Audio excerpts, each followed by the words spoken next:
Yo, welcome guys to the first ever Aspire Fit podcast. I've been on a few podcasts before, and one of my goals for 2025 is actually step out of my comfort zone a little bit more and publish more raw, long form content for you guys and really get into the weeds of everything health and fitness related. So, what you guys can expect from the podcast is a ton of information about health, fitness, nutrition, wellness from more of an evidence based and science based perspective from actual fitness professionals and not just some random influencers talking about stuff they have no idea what they're talking about, right? So, and we're also not going to push down some backlist, fitness or nutrition ideologies down your throat. This is all going to be evidence-based, tried and true stuff. So today on the podcast, I have Nat Sabrin, who's one of the coaches here at Aspire Fit, and he's also a collegiate level strength and conditioning coach. So Nat, why don't you tell a bit more about, your background and why you feel like you're qualified to talk about health and fitness in the first place? Yeah, so like you said, my name's Nat Sabrin. I'm currently at Marshall University on their strength and conditioning staff. I've worked for Ben for a minute. We grew up together in Nebraska, and so we've had quite a few gym sessions together, getting after it. Qualifications-wise, I got my bachelor's in kinesiology and health with an emphasis in exercise science from Iowa State University. After that, I got my master's in sports administration from Belhaven University, and I also have my CSCS accreditation through the NSCA. How long have you been coaching in the college level? Has it been 5 years now, or? Yeah, so I started at Yale as an intern in spring of, that would have been 2021, because it would have been after COVID first popped up. So coming up on around 5 years here at this point. How was interning at Yale? Is that pretty intense, or? It's a unique experience. I think a lot of times, depending upon what university you're at, you really see the difference in intelligence levels of athletes. And being at Yale, like, no exaggeration, some of those people honestly could be a future president. So there is a little bit of, man, these are really smart athletes while you're talking to them. You have to keep that in mind when you coach them too. They can handle some of the more in-depth conversations. Obviously, they're at Yale. They've earned the right to be there through their academic specialties.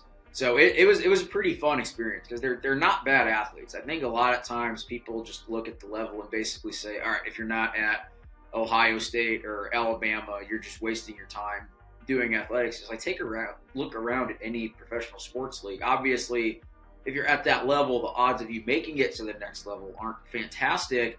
But there's a reason that there's a few every single year that wind up doing it. So really talented athletes who are also really good academically. So it's good.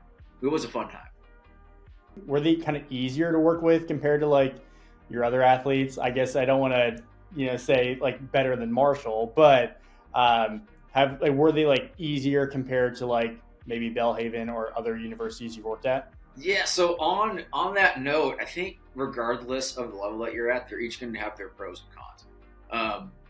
With Yale, the really interesting part to me there was sometimes you wind up with a higher percentage of those that think they know better than you, and it's problematic because they're so smart, but usually it's in a specific area. And I think the bigger sin is assuming that because a person is really smart in one area, that means they're smart in all areas. I think that's a bigger sin than just, I know that generally smart people tend to be better in all areas. However, I think that's where you wind up with more problems, just assuming that intelligence translates. And so it's like, I'll be the first to say, like, I'm most intelligent in the area of strength and conditioning. So I'm not going to step into the realm of politics or economics or business or any of those, because those are all unique areas. And my intelligence level at strength and conditioning doesn't mean I know how to solve all the world's political problems. And so with those kind of athletes at Yale, a lot of times it was like, all right, they're really smart in this one area. They think they're really smart in all these other areas. And that's how you wind up with a whole bunch of common strength and conditioning myths, is they just parrot something that they've heard, or they read one research study and they really just read the abstract and they don't understand the practical application of it. And there's no deeper level thinking to it. And so in some ways, I think that can be a little bit more dangerous than some of your higher level athletes, where they just know that they're not the most intelligent person. They're just really good athletes. And so a lot of times you try to coach them, it's just, Yes, coach. And they move on and they do it as fast and as hard as they possibly can. Sometimes that's just what you need, because if they overthink everything, you just wind up with an athlete that has a whole lot of paralysis by analysis. There's too much thinking. It's my job to think. It's your job to do. If there's a blurred line there, that's when you wind up with subpar results, because it's not your job as the athlete to think. Again, I handle the thinking for you, and that goes for my Aspire athletes too. When they reach out to me with the question, all right, why do we program this way? Why do we do this? Why don't we have this exercise? Let me do the thinking. You just execute the program and you're going to get great results, versus the other way around. Doesn't necessarily wind up super well. 100%. The clients or the athletes that are really self-aware, and also the clients and athletes who want to be coached, right, are the easiest to work with for sure, right? People who are willing to take that constructive feedback and that criticism and stuff like that and actually grow and learn from it will always outshine for sure. And if you guys don't know me, I don't know why you're listening to the podcast, but I'll do a little intro on me. So I'm Dr. Ben. So Dr. Ben Peterson. I'm a doctor of physical therapy from UNMC, University of Nebraska Medical Center. I'm a strength conditioning specialist, just like Nat as well. I founded Aspire Fit back in 2019. So I had originally finished my bachelor's degree in exercise science at Doane University in 2018, launched Aspire Fit in 2019. And since then, we've coached over 500 people in the last 6-ish years. It's 2025 now, so about 6. And I'm also Barbell Rehab Method certified and also a certified nutritionist as well. And so that's just a little bit about me, right? So today I wanted to go over some kind of fitness trends to lead back in 2024. Just a super simple topic to start off the podcast, right? And so basically just going over, what things we should leave in 2024 and what we should maybe, take into 2025 as well. Because not everything from 2024 was bad, right?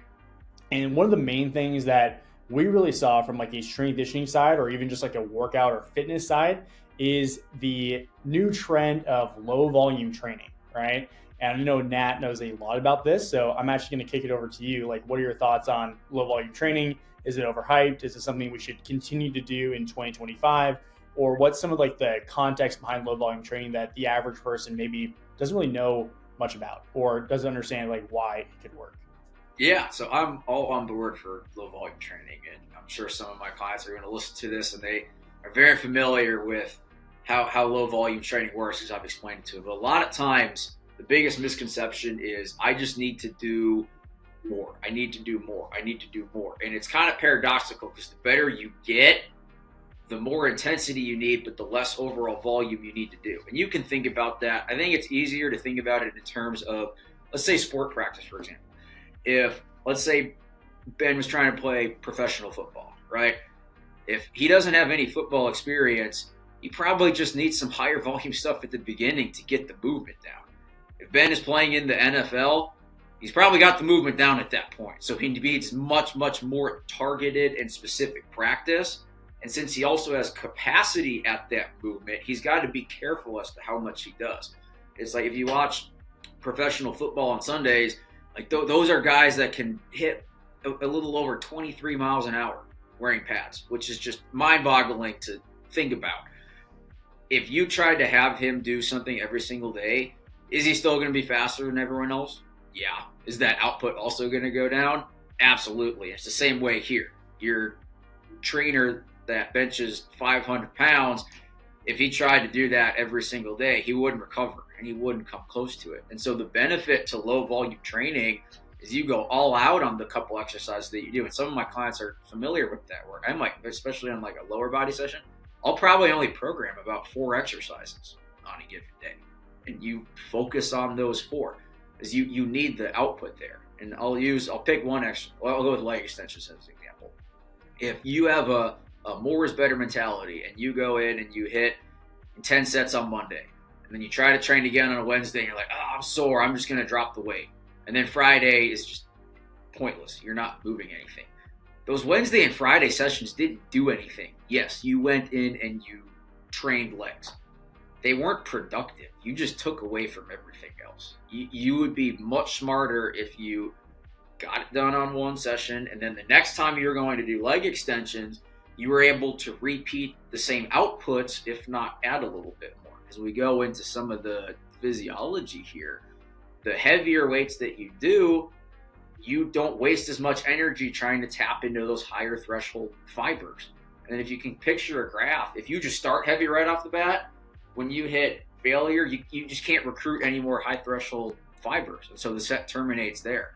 If you start light, then motor unit recruitment's going to go up, but you still don't tap into all the fibers that you did if you had just started heavy in the first place. And so it's a little paradoxical, but your recovery is actually going to be better if you go heavy than if you go light, because there's some pretty general rules that tend to follow with recovery. And usually lower body exercise to failure with lighter weights is going to be significantly harder to recover from than lower body with heavy weights to failure. And so just changing that one part of the task, whether you use heavy or light weights, that can improve your recovery. And what people think about is they think about difficulty in terms of just, am I breathing really hard and do I feel like I did something when you leave the gym? It's like, all right, I personally don't care if you can give me 50 consecutive reps of 135 on the leg press. Yeah, you're going to leave tired. You're going to leave sore. You won't be able to train for a couple days. You're not any stronger and you didn't add any more muscle than if you had just hit one set somewhere between 3 to 8 reps normally and you left 1 rep in the tank, which is kind of mind-blowing to think about, but it's true, because most people, if they did that, they kind of be like, that's it. But the whole point, again, is you're working off of a specific percentage of your output, which is what we define intensity as, not did I leave the gym feeling tired. So yes, absolutely, a lot of benefits to low volume training. 100% keep it up in 2025.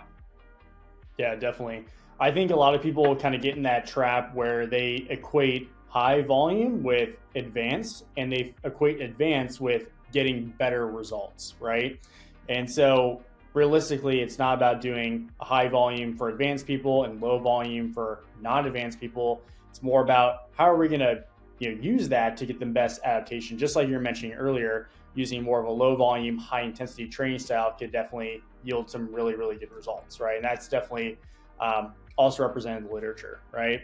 All right, and then what do you think are the main things that we should leave back behind in 2024? As far as like nutrition goes, like what's probably the biggest thing that should be left back in 2024?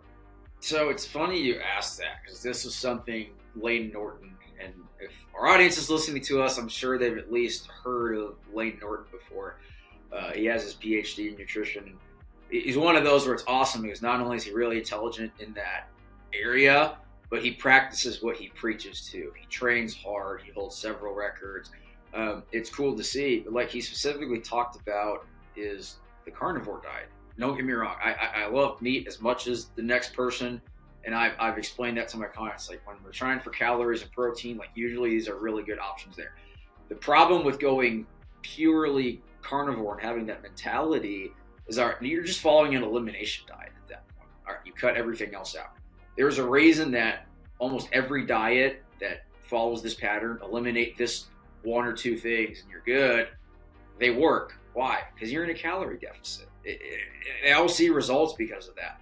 The problem with carnivore specifically is, yes, that protein total is awesome.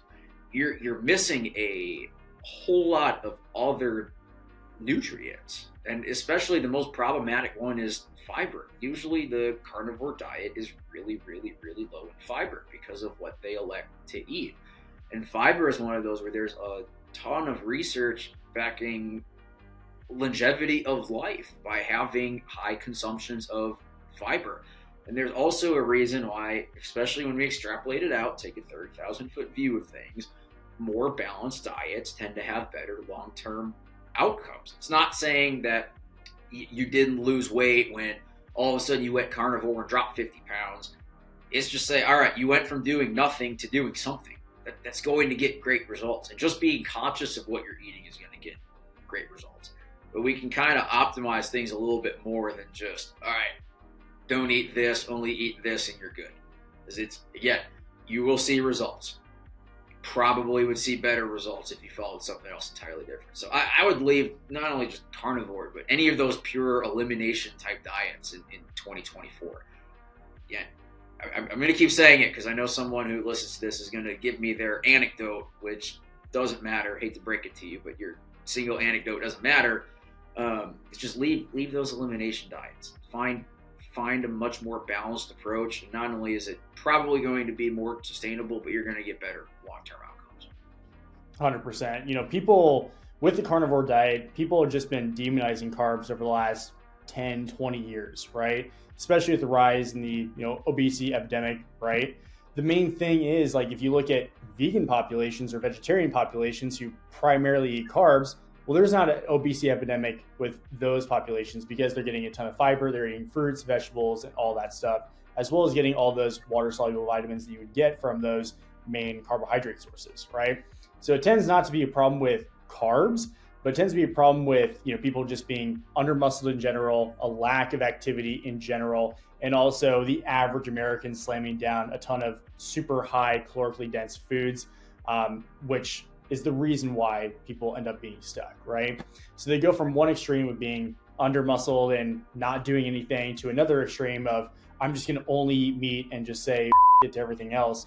And so I just think that people will do anything other than just take the time to set up and plan their nutrition out to actually be able to do something a little bit more productive, right?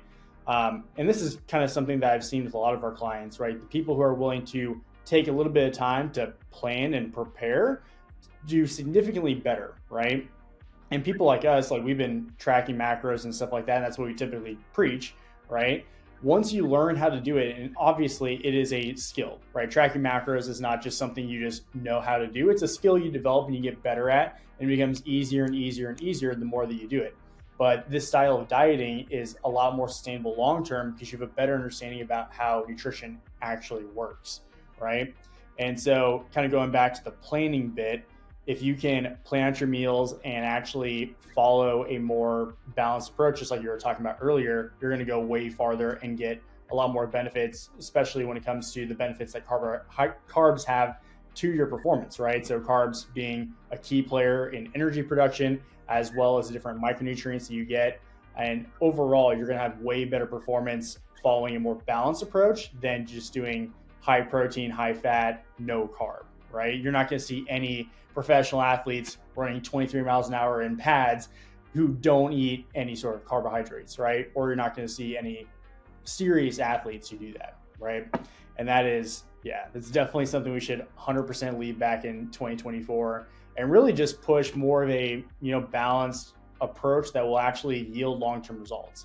And so I hope you guys like this podcast so far. We want to keep it kind of short and sweet for the first one. If you guys like the podcast, like the video, subscribe on YouTube if you're watching on YouTube, and let us know what you guys want to see next in the future episodes and stuff like that. And obviously, if you guys are looking for coaching and want to get in the best shape of your life, go to aspire-fit.com and apply for coaching. But anyway, I'll catch you guys later. See you guys in the next podcast, and we'll see you next time.